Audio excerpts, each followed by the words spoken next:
Spaghetti sauce, or as some people call it, red sauce, has one massive problem, and it's really a human psyche problem. It's called decision fatigue. Everybody's sauce is a little bit different in their own little special ways, and so if you're a new cook, it can be hard to decipher what's required and what's optional. In this video, I'm gonna give you the keys you need to build your own red sauce so you never have to worry again. I'll cover pretty much every decision there is to make along the way and answer every question that could come up.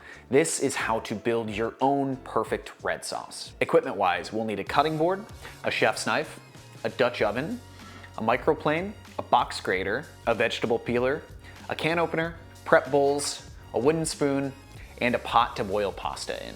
The real untold truth about spaghetti sauce is that there are really only 3 required ingredients: tomatoes, olive oil, and pasta.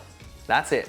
The pasta doesn't even have to be spaghetti, we almost never use it, and you better believe we still call it spaghetti sauce. You could literally cook canned tomatoes in olive oil with a little salt and then toss it in some pasta. That would be super simple and delicious.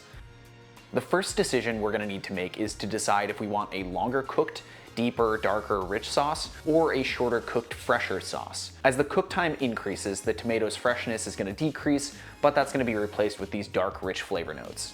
Both are amazing, and once you decide that, everything else becomes easier. For this recipe, I'm gonna opt to show you a longer cook because I love that deep richness, and I usually save the shorter cooked sauces for those hotter months. Speaking of tomatoes, let's pick a route here. There are so many different options, but I really like whole canned San Marzano. They give you a great taste and a good amount of texture. My mom likes blended tomato sauce for smoothness.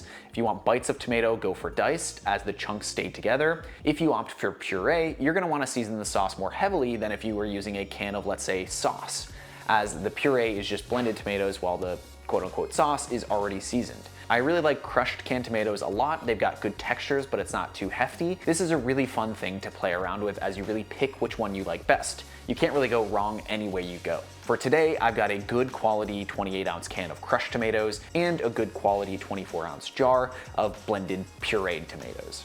If you want more tomato flavor, you could add tomato paste. I'm gonna do that as well, but you could leave it out if you don't want that like super tomatoey punch. Now that we've picked our style and our tomato product, let's move to the body of the sauce: veggies and meat. Garlic will always be a requirement for me, no matter what type of sauce I'm making.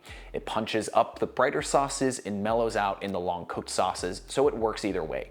Onions are another thing I almost always include, but my mother never did. She didn't like how sweet they can get. Carrots also help to bring some sweetness. Some people place them whole into a sauce to help balance out the acidity. For me, I actually like to grate carrot to get that sweetness, as well as a little bit of that vegetable body to the sauce. Celery also adds body and vegetable sweetness, but you could totally leave it out if you don't like it. When I say body, I really mean the texture and sort of weight of the sauce. A sauce with more body sticks to things more easily, is a little bit thicker. A sauce with less body is really watery and thin. Today I'm going with a combo of all 3: onion, carrot, and celery cooked in olive oil. This is gonna be an Italian sofrito, and it's the base of a ton of dishes. The sofrito is gonna be perfect for our long cooked sauce. Cut your veggies pretty fine if you want them to break down into a cohesive sauce, and leave them larger if you wanna have chunky bites. I'll peel and grate 2 carrots, dice about the same amount of celery, and I will finely dice an onion as well. Lastly, I'm gonna grate my garlic using a microplane to create a paste. Usually anywhere from 4 to 6 to 8 cloves works well for a deep, rich sauce like this. You could do a completely meatless sauce, that's always delicious. The options are crazy though if you want them. There's pancetta or bacon, think of like an arrabbiata. You could do ground beef, pork, or veal, think classic American meat sauce, kind of what we're making today. We've got whole cuts of beef and pork, that Sunday gravy style, or sausage in ground or link form. I'll be using ground mild Italian sausage and ground beef today. Super meaty and rich, and I can control the spice level that way instead of using spicy Italian sausage. Now that all the groundwork has been laid and we've got a path forward, let's move over to the stove. Get your Dutch oven heating over medium-high, and once it's really nice and hot, add in enough oil to just coat the bottom. Add in 1 package of ground beef and 1 package of ground sausage, then begin breaking it up with a wooden spoon. Usually these packages are about 1 pound or so aim for something around there. Once it's broken down, let it sit a while as the water cooks out. Over medium-high heat, this is gonna take like 5 to 10 minutes for it to even start to brown. I think people often underestimate how much time this really takes. First, the water needs to cook out, and then the meat's gonna begin to fry in the fat from the olive oil and the meat itself. That's when you start to see and hear browning. Once it's browned, season this with salt and pepper and then remove it from the pan, but leave as much of the oil as you possibly can. Maybe a slotted spoon for this works better. Add in the veggies we opted for, the celery, onions, and carrot, and season this with salt and pepper. This should leach out enough water to bring up any brown bits left on the bottom from the meat. Let the veggies cook down in the hot oil until softened, and you just start to see the slightest bit of color. If you need to, you can add more oil as well. Add in your garlic at about this stage so it doesn't burn. If it goes in too early, the heat that's left in the pan can really cook the garlic a lot faster than the onions and carrots. Whenever I'm doing this, I like to keep a little bit of water around just in case any of the pan starts to get a little bit too dark. If you were gonna use tomato paste, which I'm gonna do, now's gonna be the time because you want it to brown with the sofrito. I'm gonna add a large squeeze, probably about 20 grams or so. Mix this into the softened veggies and let it turn slightly darker. Tomato paste tastes pretty metallic before it's been cooked, so this removes some of that like acrid metal taste. Add in your crushed tomatoes as well as the tomato puree, and then I like to just refill one of those with water, shake it around to clean it, and pour the water in as well. This is my usual starting point for liquid when cooking a sauce.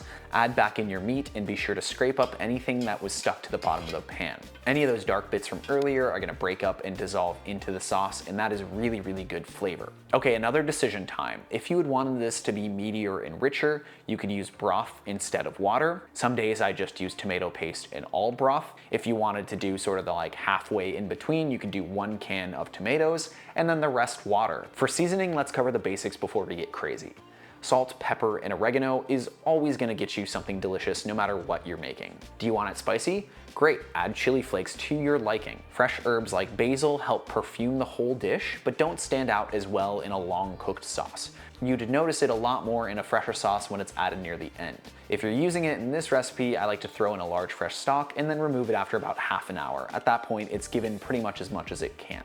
For this batch, I'm gonna add garlic powder, onion powder, dried oregano, chili flakes, and a big sprig of basil along with the salt and pepper. These next things are what I like to call the funk. These are those secret ingredients that I'll sometimes add that make people go like, huh, what's in this? This could be soy sauce, just pure MSG, Cajun seasoning, sugar, harissa, fish sauce, vinegar. Think of these as like extra credit, stuff that you add to make your sauce your own and special, but maybe you don't tell people about. Today, I'm gonna leave all of these out. I just wanna show you the pure, classic American meat sauce. Bring your pot up to a simmer and then drop the heat so the pan is just burbling. You could leave this uncovered over low heat while it cooks away. Uncovered allows the water in the sauce to reduce a little more rapidly than if the sauce was covered. Neither is better, it's just up to your time frame. If you want this ready in like 45 minutes, leave the heat on like a medium and let this really aggressively bubble uncovered. It's gonna reduce and you're gonna end up with something delicious. If you want it to be a little bit longer cooked, you could cover it with the lid. That way less moisture gets out of it and it just is sticking around in developing and cooking over a long period of time. Think like an hour to 2 hours. All you really need to know is that you should stir this every 15 to 30 minutes just to make sure that the bottom isn't becoming burnt. For me, at the hour mark, I wasn't super happy with the texture / richness yet. So I seasoned it with a little more salt and pepper, and then I cooked it covered for another 30 minutes. When I tasted it, the veggies noticeably needed a little bit more time, and that's the importance of tasting your food. There's really no other way to know if this is ready and to your liking. While this cooks, we can bring a pot of water up to a boil to cook the pasta. What pasta is that? Really, it's up to you. I often opt for a rigatoni, a penne, or something similar to that. My wife thinks rotini is Chef Boyardee, but sometimes I love that. This is just a thick bronze cut spaghetti which I'll be using, but it's really okay to pick whatever you like here. A couple of notes about cooking your pasta. Always aggressively season your pasta water no matter what. If you don't, your dish is always gonna taste under-seasoned. Don't put olive oil in your cooking liquid. All it does is sit on top. It doesn't really do anything. You're not getting any sort of help from it. It's not bringing any flavor, and it's just a waste of olive oil. It's gonna go down the drain anyways. Add in your pasta and then cook it to the lowest time on the box, minus a minute. People always talk about reserving a little bit of the pasta liquid, and I agree with that sort of sentiment. I love keeping a little bit around. Usually what I like to do is take a deli container and get maybe half a cup to a cup of that pasta cooking water. It's got starch in it, it's seasoned, and it can be helpful to like bring together a sauce if you don't want to add just plain water to it. The other thing, and this will always be a fight between me and my family, don't rinse your pasta after it's been cooked. If you rinse it, you lose any of that attached starch to the pasta. That starch helps your sauce cling to it better.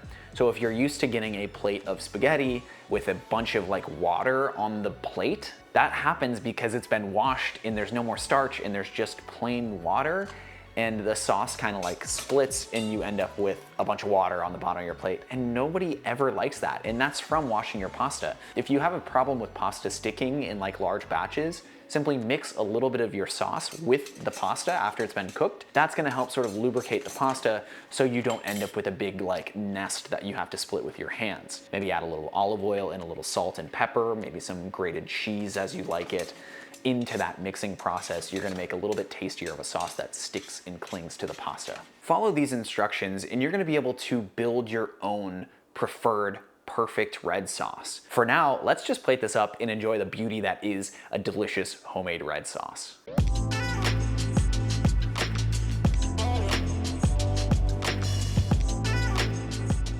In the description, I've linked to the blog write-up of this recipe that gives you every one of those decision points. If not, bookmark this video and just come back to it where the chapters are. They're gonna have all of those instructions for you. Thank you so much for watching. I really appreciate you being here. If you need a little bit of an easier recipe that's gonna be faster, check out last week's tonkatsu recipe. You're gonna love it. If you need something a little bit more challenging, subscribe and stick around because next week there's gonna be another recipe for you.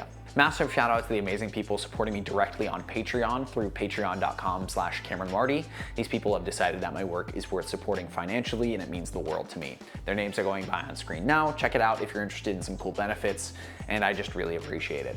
Thanks again for watching. Cheers.